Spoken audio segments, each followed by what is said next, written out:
Wilson, presente. Presente, pastor. Mano José Luis, todavía está con los tamales. Nada. Henry está en silencio Presente, últimamente. pastor. Aquí Muy, escuchando y muy viendo. bien. Pablo Lezameta, todavía está con su café y su... No, café, tamal, no, con su humita de Huánuco. Ujú. Hermano Daniel Seminario, ¿estás? Tampoco es. Hermana Leila, Presente, pastor. muy bien. Laila. Max, hermano Laila. Max, ¿sigue en el carro? ¿Sigue en el bus? Pastor no me llamó. Hermano Julio, Sí, pastor, estoy Presente, aquí pastor. escuchándolos. Julio o Max, ¿quién me está contestando? Ah, los dos, ya muy Presente, bien, pastor. son mellizos, gemelos. Iván, Heme aquí, maestro. Presente, maestro. Iván, No, dijo Iván. Presente, pastor. hermana Aide, muy bien. Iván y bien. César, César se ha ido al paradero de Acobamba, Aquí estamos, pastor, aquí estamos. al Chifa. William, Aquí estamos, pastor, aquí estamos. ya muy bien, hermano William. Pastor. Muy bien, ahí está. Hasta David, que mi padre lo regala, hasta que mi padre lo regala para diciembre. Presente, pastor. Buenas. buena, hermana Oriele. Presente, pastor. Bien, hermano. Entonces, solo me falta Daniel. Y hermano José Luis, ¿están presentes? Sí, acá estoy. Bien. Ya, hermano, muy bien. Gracias. Antes de terminar con Pedro Baldo, hemos visto su tema doctrinal que él maneja, ¿no? Y que ya es bien parecido a lo que los reformadores van a defender más adelante, ¿no? Van a propugnar. Ese es uno. Y otra cosa también que podríamos ver, de que la fidelidad a las escrituras, ¿no? Tomar como fundamento las escrituras. Y hay otra cosita. Aquí nos hace recordar un pasaje bíblico, a ver. Pedro Baldo y sus seguidores, el arzobispo le dice no prediques y ellos predican, el papa le dice no predicas y ellos siguen predicando, te vamos a decir herejes, díganos herejes y siguen predicando. ¿Qué versículo bíblico podríamos sacar? Aquí nos hace No me recordar en el Nuevo avergüenzo del evangelio. Ya, puede ser, estaría bien. Otro acontecimiento. ¿No les hace recordar a un acontecimiento, algo parecido? Las autoridades le dicen, las autoridades religiosas le dicen a Pedro Baldo, no prediquen. Cuando le dicen a Pedro, cuando le dicen a Muy Pedro bien, claro, en Hechos, y le dicen no, y claro, entonces ¿no? que juzgue a Dios si es bueno creer a obedecer a los hombres antes que a Dios. Por supuesto, ¿no? Muy bien, hermano, gracias, sí. Ya, eso nos hace recordar. Aunque las autoridades ahí están todo pomposamente instando y animando y amenazando también que los van a considerar herejes y los van a excomulgar, ellos siguen predicando el evangelio porque esa es la voluntad de Dios, ¿no? Y lo otro era que ellos estaban predicando no en el latín, ¿no? Entonces ellos se sentían ofendidos a las autoridades religiosas. Muy bien, hermanos, entonces miremos ahora a un segundo reformador, pre-reformador, ¿ya? Nuevamente presten atención que vamos a luego tomarles un pasito. La intención es de que presten atención, ¿no? Porque no sé, la idea es de que ustedes estén escuchando, ya hermanos, aprovechen y no se me pierdan haciendo otras cosas, viendo su novela. Entonces prestemos atención, ¿ya, hermanos?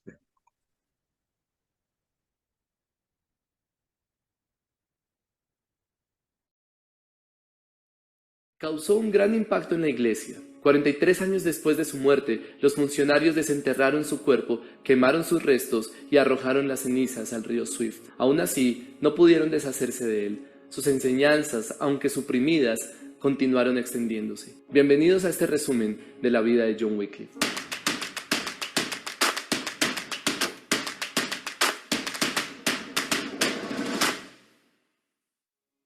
John Wycliffe nació en 1330 en Yorkshire, al interior de Inglaterra, en una granja de ovejas a 200 millas de Londres. Ingresó a la Universidad de Oxford en 1346, pero debido a la peste negra no pudo obtener su doctorado hasta 1372. Sin embargo, para entonces ya era considerado el principal filósofo y teólogo de Oxford. Se aplicó rigurosamente al estudio de la teología y de las escrituras. Mientras lo hacía, se dio cuenta de lo mucho que la iglesia se había desviado.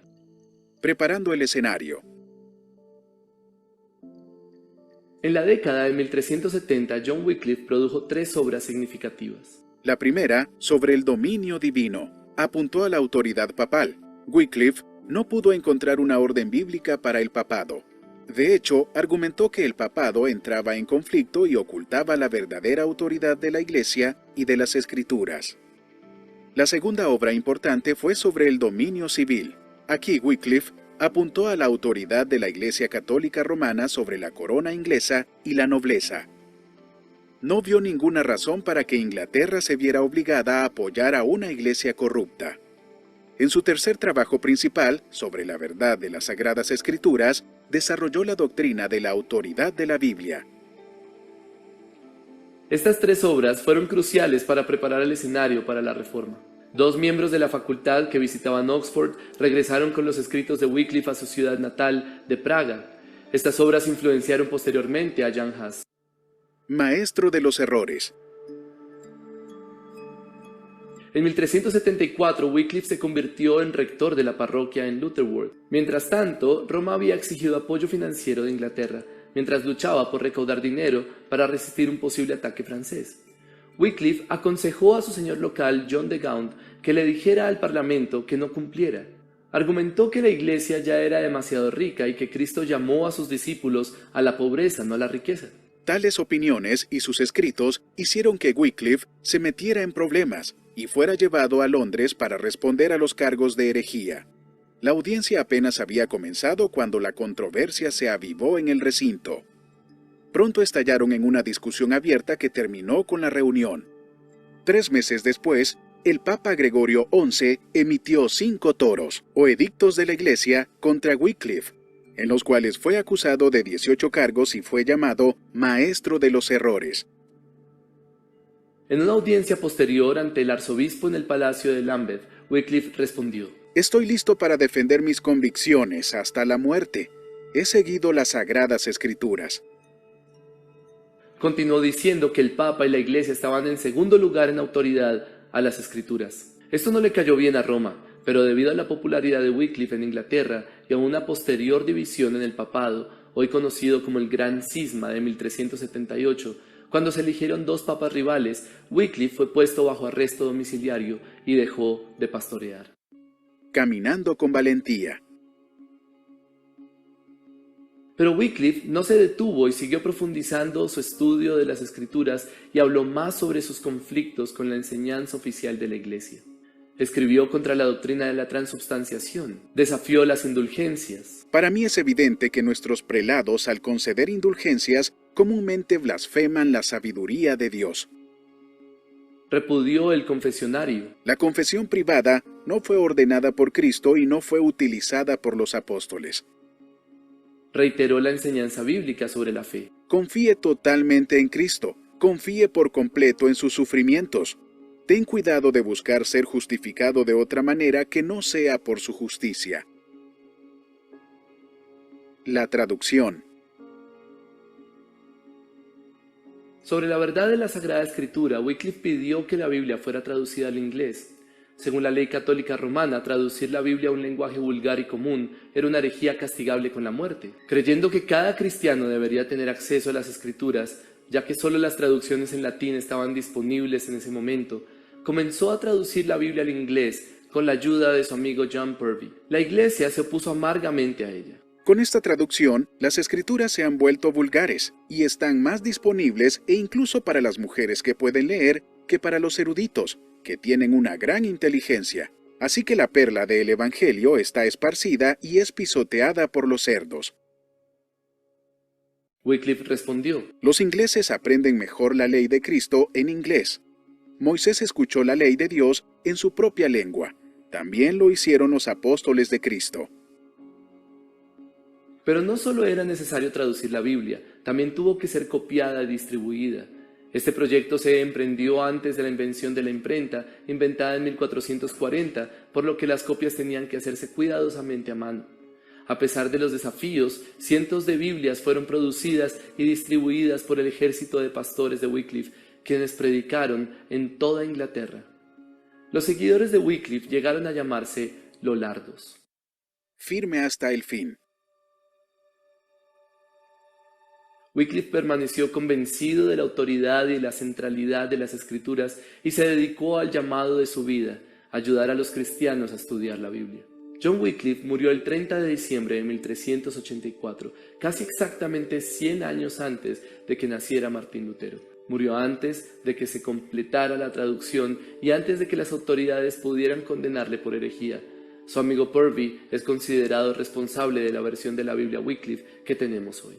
En 1415, el Concilio de Constanza, que condenó a muerte a Jan Hus, declaró a Wycliffe un hereje. Sus huesos fueron exhumados y quemados y las cenizas fueron depositadas en el río Swift, cuyas aguas corrían hacia el río Avon. Como observó un cronista posterior, así, el arroyo llevó sus cenizas a Avon, Avon a Severn, Severn a los mares estrechos, y ellos al océano principal. Y así las cenizas de Wycliffe son el emblema de su doctrina que ahora está dispersa en todo el mundo. John Wycliffe ha sido llamado la estrella de la mañana de la Reforma. ¿Y tú qué piensas?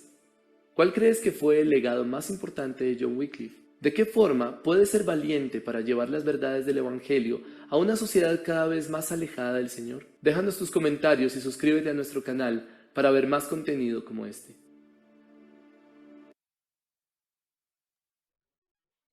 Bien, hermanos, entonces vamos nuevamente a ver cuánta atención pusieron ustedes y vamos a ver nuestro pasito, ¿ya? Entonces, en un momentito, van 5 que van respondiendo. Hermana Aide ya llegó. Y también David Melgarejo, muy bien. Van 5.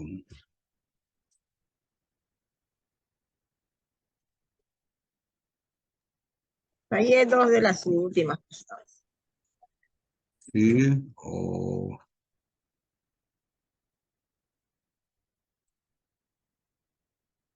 A ver, ya vamos terminando. Nos hemos pasado. Ya, Wilson, ¿estás volviendo a ver el video nuevamente? ¿No vale?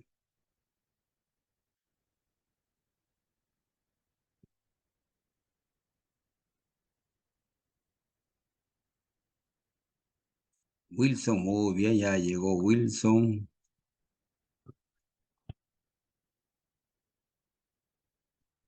Se equivocó en 2, Wilson.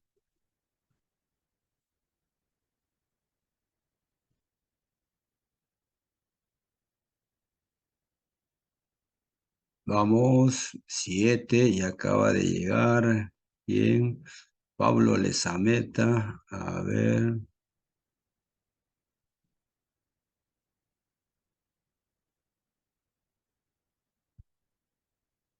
3 errores, Pablo.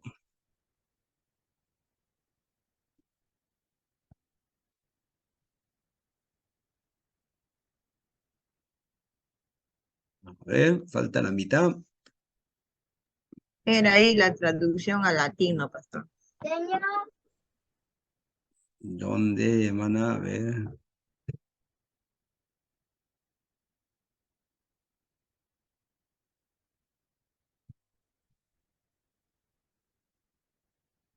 John Wycliffe murió antes de que se completara la traducción de la Biblia al inglés. ¿Eso? Verdad. Sí, pastor. Es que era la traducción del inglés al latín. Del latín al inglés. A ver, ¿quién más? ¿Quién más?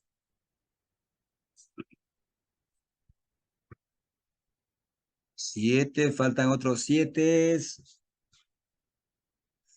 A ver, uno. Cuento hasta 10, ¿ah? De nuevo. 1, 2, 3, 4, 5, 6, 7, 8, 9 y 9. Hasta el momento hay 9, 10. Bien, voy a cerrar ya. Entonces los que no ingresan hasta ahora se quedan con 0. ¿Ah? Se quedan con 0, yo no sé. A ver. Faltan 4. Faltan 3. Alexis no ha venido hoy día tampoco. Carlos tampoco. Falta uno más, 2. Vamos, 11. Ahora 1. Ahora 2. ¿Se quedan sin nada? ¿O prefieren un 5? ¿O un 4? ¿O un 3? Y se cierra entonces. Pastor, ¿le llega a mío? Pablo, ¿no? Sí, ha llegado. El último que ha llegado es de Henry. No veo a Max, no veo a Daniel.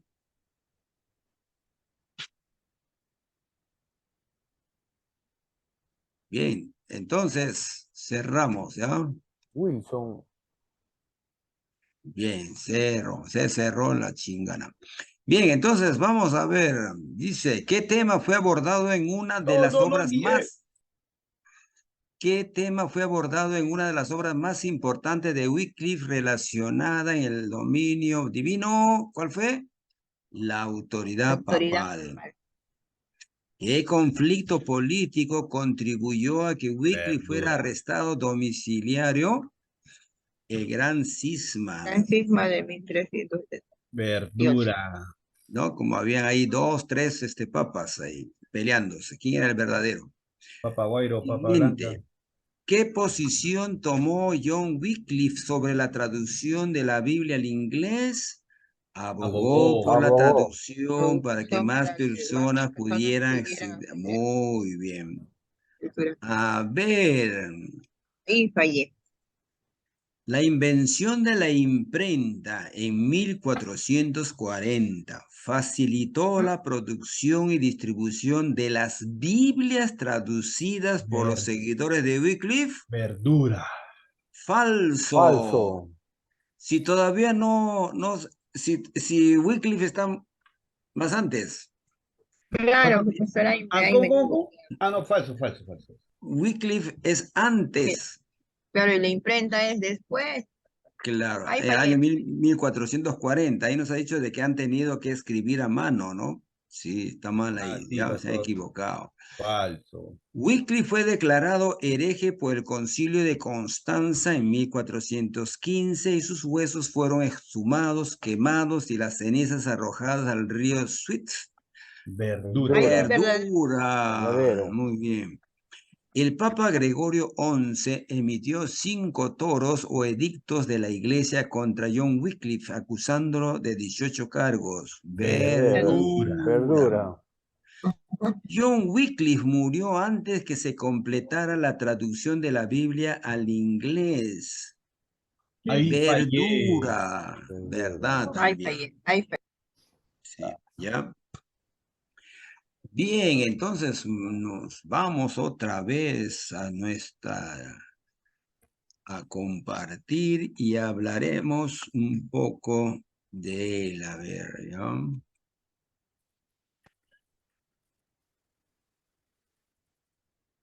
Bien.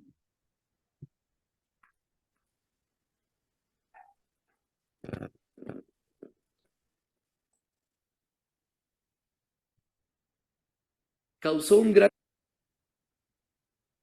Bien, entonces tenemos acá también dos preguntas. Dice, ¿cuál crees que fue ya el legado más importante de John Wycliffe? ¿Cuál fue el legado más importante, hermanos? ¿Qué opinan? A ver, de lo leído, de lo escuchado.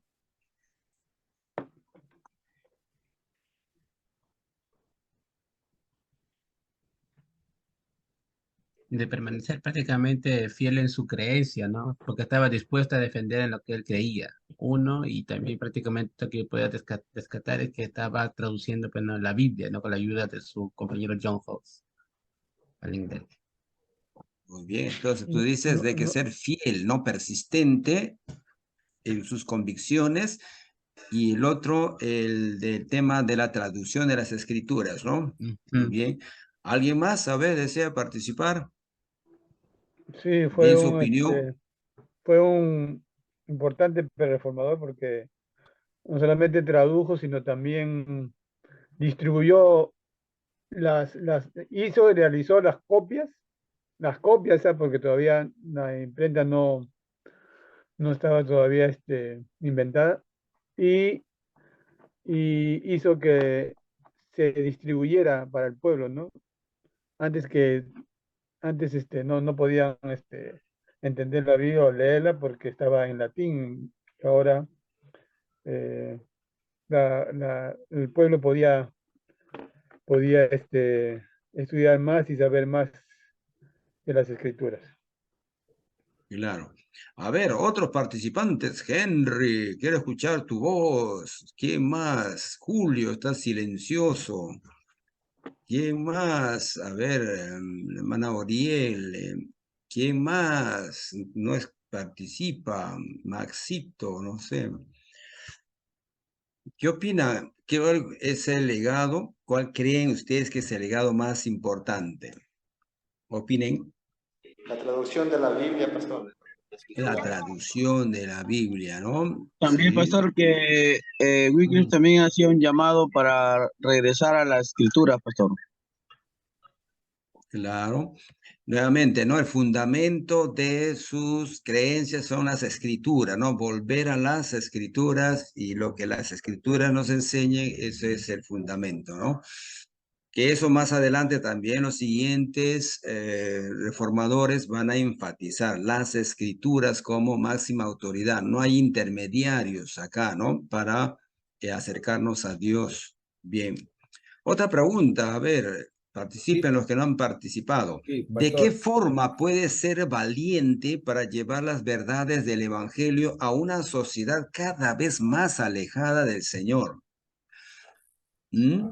Pastor, pero ahí también veo que, Mm. digamos, él disputó ahí con la católica, ¿no? Porque ahí se prohibía las tradiciones tanto con el texto sagrado, ¿no? Entonces ahí hubo castigo por él, ¿no? Le llamaron hereje, ¿no? A él, ¿no?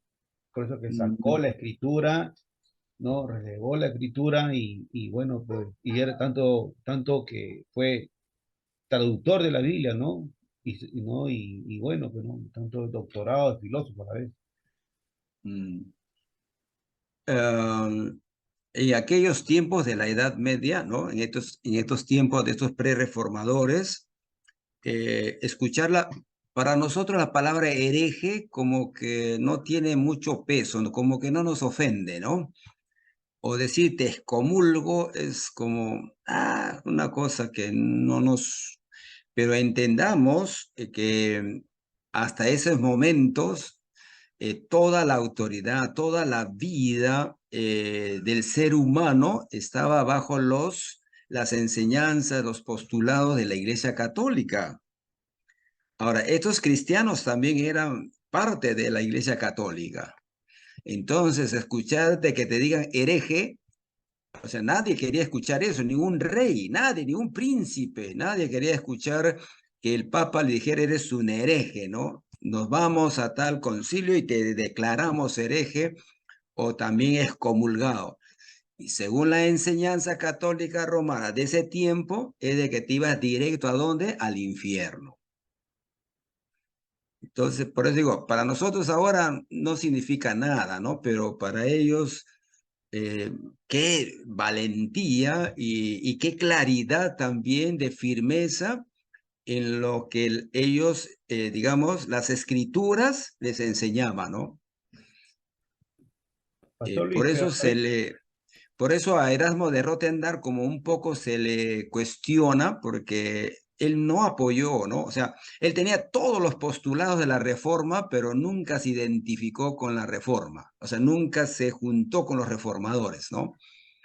Y entonces como que se acomodó.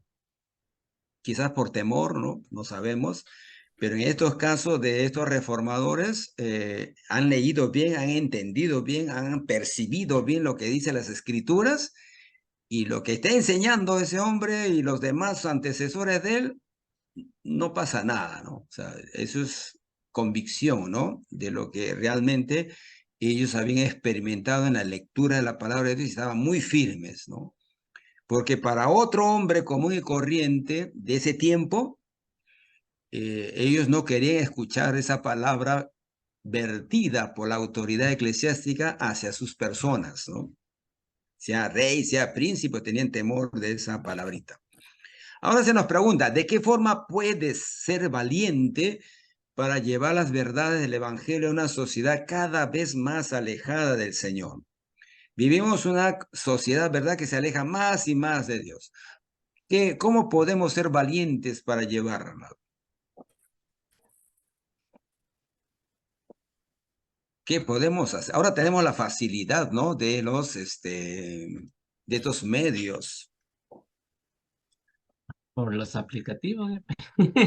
No, ahora tantos aplicativos que se hace mucho más fácil, ¿no?, de enviarlas y pueden llegar a cualquier número sin querer queriendo. Ah, el TikTok, ¿No? el Instagram, el Face, todo ya. Transmisión en Sí, vivo. ¿no? Ya. Hay TikTok, ¿no es cierto? Hay gente que está usando el TikTok para que a través de una pequeña diversión, plum, llevan el evangelio, ¿no? Impactante. Bla. Lo impacta. Claro. Entonces parece que ahora en este tiempo tenemos mayor facilidad, ¿no?, para poder compartir el evangelio, ¿no? Entonces todos los jóvenes que son tiktokeros y dominan bien estos aplicativos, Dios los puede utilizar, ¿no? Muy bien. A todos aquellos que les gusta el diseño y todo, pueden compartir el evangelio excelentemente y la palabra de Dios llegar, ¿no? Bien. Vayamos a otro, antes que se nos termine el tiempo, a un tercero y que fue influenciado por Wycliffe, ¿ya? Y veamos también y prestemos atención. Ya no se me duerman, ya vamos a terminar, hermanos, ¿ya? ¿Por qué?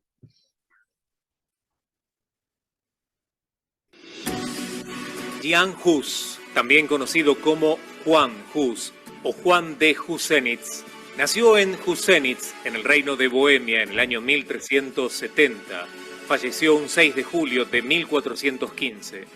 Hablamos acerca de un teólogo y filósofo checo, rector de la Universidad de Carolina en Praga.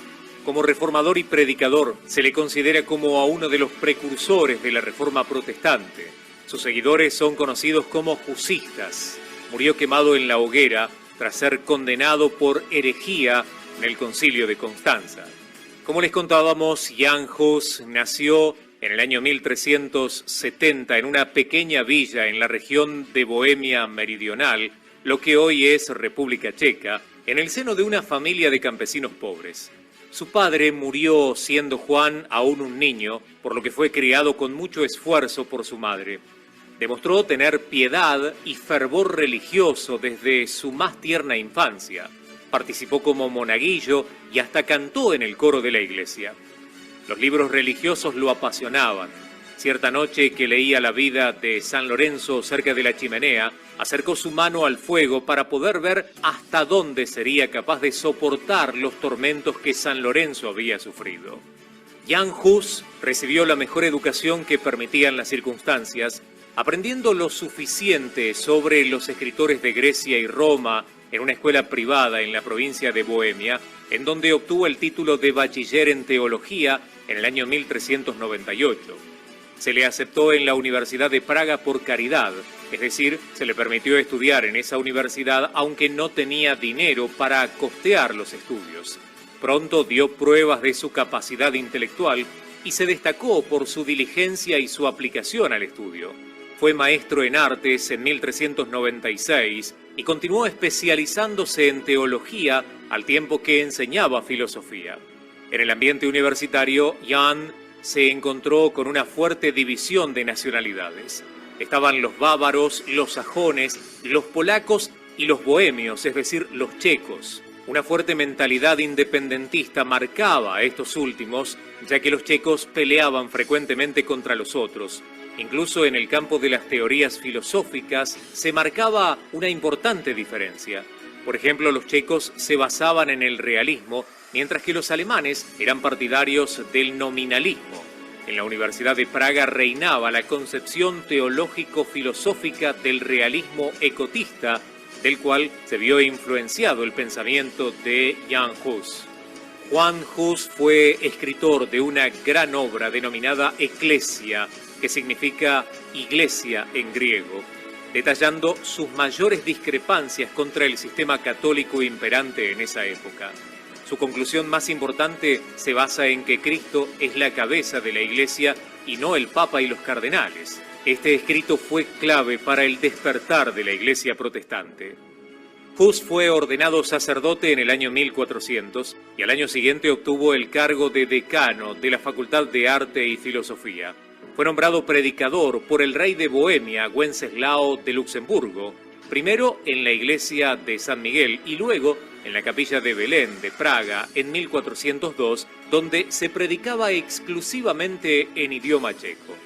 Hus encabezó desde 1408 un movimiento basado en las ideas de Juan Wycliffe, denominado Husismo, y sus seguidores, los husistas, se multiplicaron en momentos en que la cristiandad sufría la crisis del cisma de Occidente. Desde 1378 la Iglesia se encontraba dividida en dos obediencias, una al Papa de Roma y otra al antipapa de Aviñón.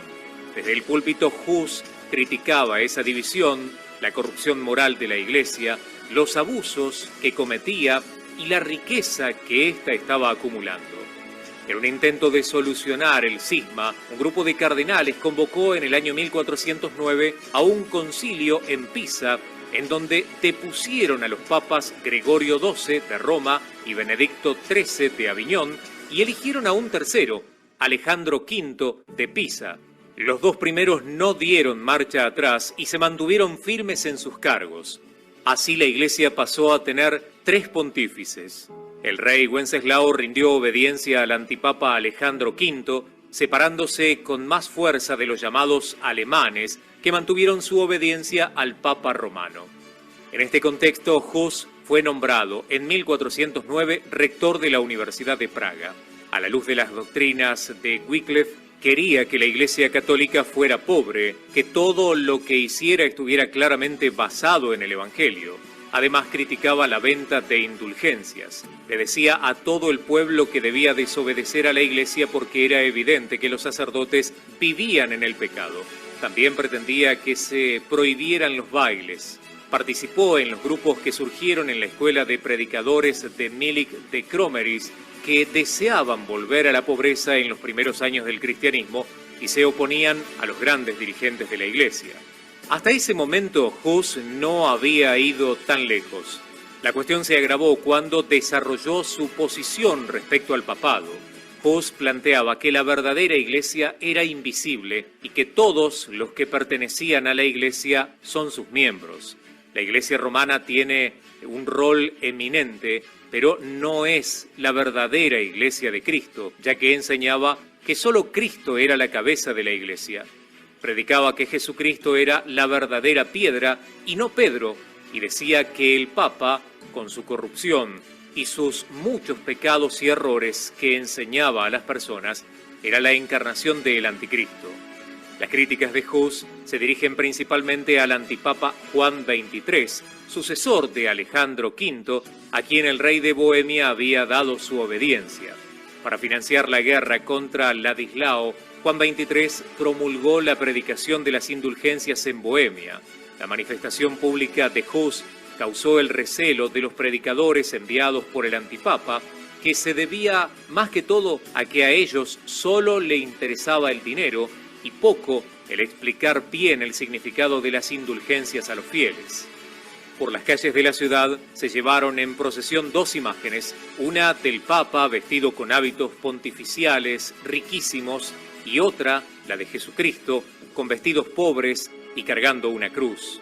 A 3 de los manifestantes se los ejecutó por meterse contra los predicadores de Juan XXIII y los bohemios los veneraron como mártires, mientras que Hus fue excomulgado por el cardenal Stefanecci. Para poner fin a la división de la cristiandad occidental, el emperador Segismundo convocó al Concilio de Constanza, más tarde ratificado por el Papa Juan XXIII y luego confirmado por el Papa Gregorio XII. En esta ocasión, Jan Hus tuvo la ilusión de presentarse a la Asamblea Conciliar para defender sus doctrinas y ser declarado inocente. El concilio duró del 5 de noviembre de 1414 al 22 de abril de 1418. El emperador, que confiaba y creía en la inocencia de Hus, le prometió un salvoconducto para acudir allí y explicar sus postulados. Hus llegó a Constanza el 3 de noviembre, 2 días antes de que se abriera el concilio, donde se presentó a los teólogos, pero las trabas de sus propios compatriotas, que habían difundido un juicio muy negativo sobre él y sobre sus doctrinas, no permitieron que saliera triunfante tal y como lo esperaba. La excomunión le prohibía celebrar la misa y predicar, pero Hus no hizo caso y transgredió la prohibición, por lo que fue detenido el 28 de noviembre en casa de un capitular y encarcelado en un edificio del convento de dominicos. Cuando el rey Segismundo llegó el 24 de diciembre, se mostró enojado por no haberse cumplido lo que había prometido, pero no hizo nada por ayudar a Hus. Segismundo lo único que quería hacer era heredar la corona bohemia de su hermano Wenceslao. Le interesaba mucho más eso que rehabilitar la reputación de Bohemia. El 24 de marzo de 1415, Hus fue trasladado a la Torre de los Descalzos y más tarde encarcelado en la torre del Palacio Episcopal de Gottlieben, actualmente Suiza. El 4 de mayo el concilio condenó a Wycliffe y a su doctrina a título póstumo. El 5 de junio de 1415 se llevó a Hus al convento de los franciscanos, en donde pasó las últimas semanas de vida. Del 5 al 8 de junio de 1415 fue sometido a interrogatorio en el refractorio del convento. El concilio le exigía que se retractara y que abjurara públicamente de su doctrina. Hus se negó a retractarse de algunas de las doctrinas de Wycliffe y se mantuvo firme hasta finales de junio. En la Asamblea General del Concilio, celebrada la mañana del 6 de julio de 1415, fue condenado por herejía, degradado de rango sacerdotal y abandonado en manos del brazo secular. El emperador le acusó de traición y le condenó a morir en la hoguera, ejecutándose la sentencia ese mismo día. En dicha asamblea estaban presentes como representantes del poder secular el emperador Segismundo, Federico de Hohenzollern, Luis III del Palatinado y un magnate húngaro.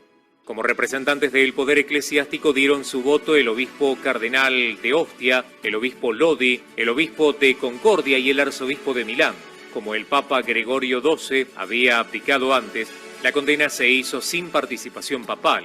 Hus fue condenado al poder secular, que lo llevó afuera del casco de la ciudad. La hoguera se había instalado en un lugar llamado Brühl, entre la muralla y el foso. La orden de prender fuego a la hoguera en la que se hallaban Hus y sus escritos la dio el conde palatino Luis en nombre del emperador. Los verdugos esparcieron las cenizas de Hus por el río Rin. Desde el siglo XX hay una placa conmemorativa en el sitio del patíbulo medieval que recuerda ese hecho. Algunos afirman que antes de ser quemado, Hus dijo estas palabras: «Van a asar a un ganso, pero dentro de un siglo te encontrarás con un cisne que no podrás asar».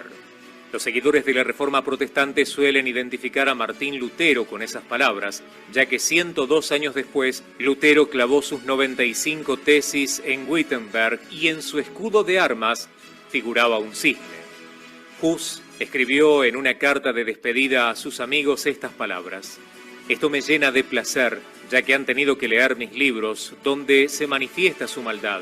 También sé que han leído mis libros con más interés que las Sagradas Escrituras, porque querían encontrar en ellos sus falsas doctrinas».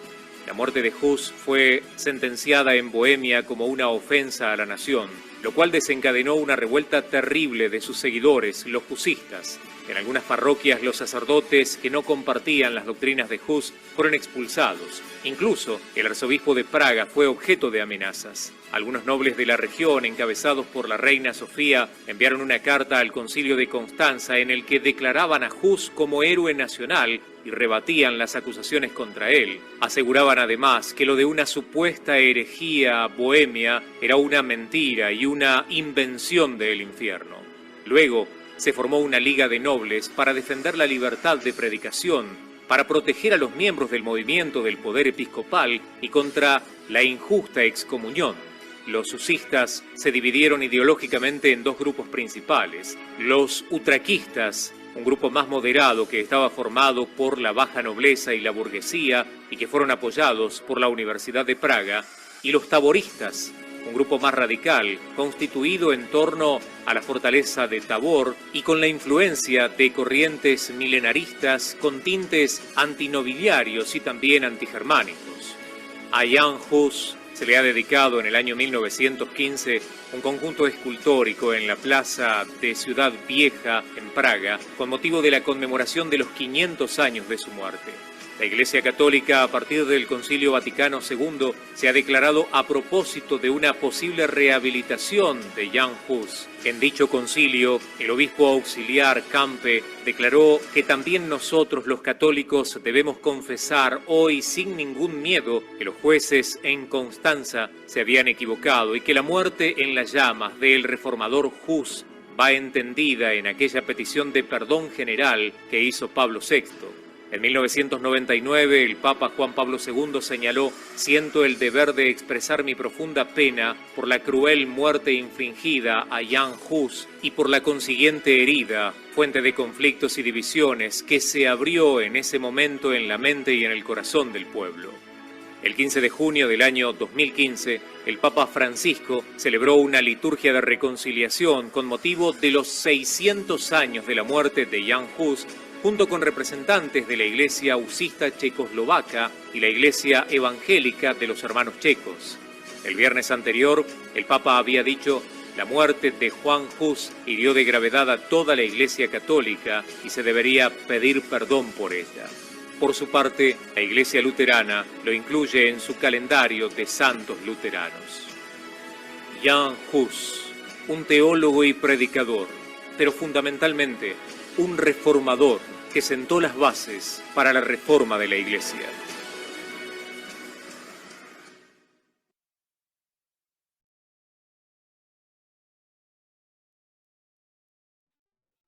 Qué fuerte, ¿no, hermanos? Es muy fuerte su...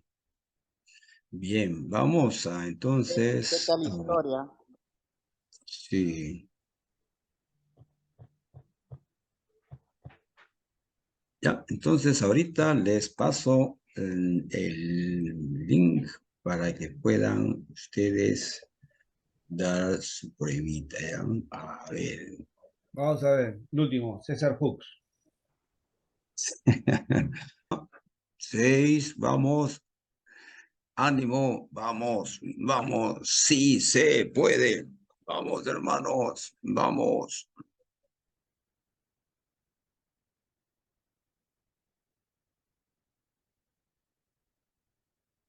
Antes que me abandonen, vamos a ver, ya. Hago la cuenta regresiva. Profe, estoy Sí, en la final, ya pues yo acabo de entrar, aunque sea dos par de minutitos. un minutito nada más, rápido. A ver, cuento. Ya me estás perdiendo tiempo. A ver. Ya cuento a 10, hermanos. Vamos, 7, 10, 9, 8, 7,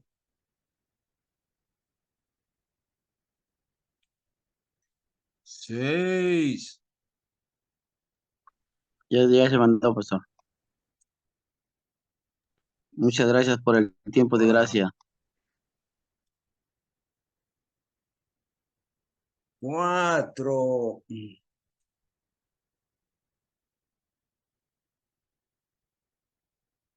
3,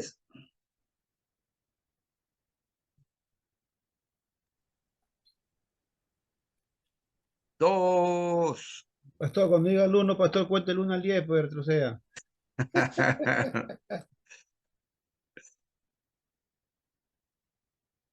Ya somos 10, ¿ah? 10 respuestas, ¿sabe? Y somos uno más, porque están presente 13. Entonces, uno más, 11. Entonces, cierro. ¿Ya? Cierre el arca, ya, Perfecto. pastor. Cierre el arca y séllalo con los querubines. Ya, entonces no. A ver, entonces, si por ahí hay alguien más que quiera, cuento hasta 3. 1, 2, 3, 4, 5. Oh, dije hasta 3. Bien. Se cerró, hermanos. Entonces, a ver, al toque nomás. ¿Cuál fue la principal crítica de Juan Hus hacia la Iglesia Católica? A La venta, ver, ¿cuál es? La la venta venta, de indulgencia. indulgencias. César Chávez está enamorado. ¿Qué me ha puesto? Segunda pregunta. Me ¿Qué equivoqué, pastor. posición tenía Jan Hus respecto al papado? ¿Ah? ¿Cuál era? Creía que el Creía Papa que era el Papa era la encarnación, encarnación del anticristo. porque dijo Jesucristo es la piedra angular, la cabeza Ah, de la iglesia. 3. ¿Qué influencia tuvo Jan Hus en la Universidad de Praga? ¿Qué Ahí sí hizo? fallé. Pastor, Causó divisiones ideológicas, ¿no? ahí Con me su equivoqué. posición.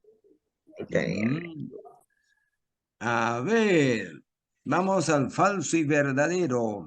Jan Hus fue considerado uno de los precursores de la Reforma Protestante. Verdura. Verdura. Jan Hus criticó la división de la iglesia y la corrupción moral en sus escritos. Verdura. Jan Hus fue excomulgado y condenado por el Concilio de Constanza. Amén. Verdura. También, ¿no es cierto? La muerte de Jan Hus provocó una revuelta entre sus seguidores en Bohemia. Por supuesto, verdadero, ¿no? Puesto positivo y lo el dedo se va al otro. Ya pues. Bien, hermano, será entonces para la próxima, ¿ya?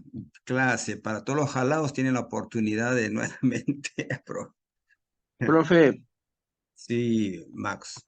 le ¿Cuál digo, es tu? y para las dos exámenes anteriores, ve que valga por todos, pastor. No, te voy a enviar, así que para que tienes que dar. Fácil. Entonces ya Tengo, entonces ya no te tengo tomes, 20. es fácil. Bien, hermanos, Tengo. es las 10:05. ¿Está bien? Vamos a terminar en todo caso, ¿ya? Buenas noches. Y hermanos, vamos a en esta semana les envío la tareita que tienen que realizar para la próxima semana. Vamos ahora. Bendito Padre, te damos gracias por esta noche, al tener estas reseñas biográficas de cada uno de tus siervos tuyos. O tan lejanos nos sentimos de poder emularlos, de poder imitar su conducta. Qué valentía, qué coraje, Señor, para sus tiempos de ellos y enfrentar con tanta convicción, Señor, todo un poder político, un poder religioso, a toda esta influencia social también. Padre, ayúdanos a imitar, a que nuestras convicciones sean firmes. Ayúdanos a imitar, Señor, de que nuestras convicciones te puedas compartir también a nuestros hermanos, a nuestras hermanas, a ser fieles a tu palabra, a amar tu palabra, escudriñarnos. Espíritu Santo, ayúdanos a amar más esta palabra revelada. Ayúdanos a permanecer fieles hasta la muerte. Esa convicción, Señor, de amar tu palabra y que Jesucristo es el único intercesor, que Jesucristo y su obra es la perfecta obra, Señor, que a ti te agrada y en quien tenemos que confiar. Padre, bendice con estos testimonios a cada uno de mis hermanos, de estos hombres que murieron por ser fieles a tu palabra, fieles a la verdad. Motívanos también, Señor, a caminar y agradarte, a pensar en nuestra relación y comunión contigo. Gracias, Señor. Bendice a nuestros hermanos que no han podido ingresar el día de hoy. Cuídalos, protégelos, Padre Celestial. Nos despedimos en nombre de Cristo Jesús. Amén. Que el Señor les bendiga, hermanos. Hasta el día de la próxima semana nos volveremos a encontrar. Y dale uno, Max. Pastor, Muy bien. bendiciones. Listo, nos vemos. Humildemente me César. despido. Viva Alianza toda la vida. César, no apagues la luz, César está triste también. Chao, Paco. Pastor, usted tiene que ser bíblico, pastor. Perú.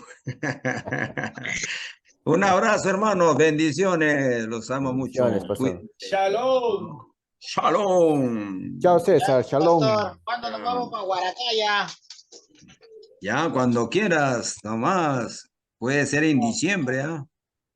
Ahí está, a comer tu Ya. cuisito. Uy, qué rico. Carnero, Chao. carnero al palo en Huánuco. No, uy, qué rico, con su cafecito.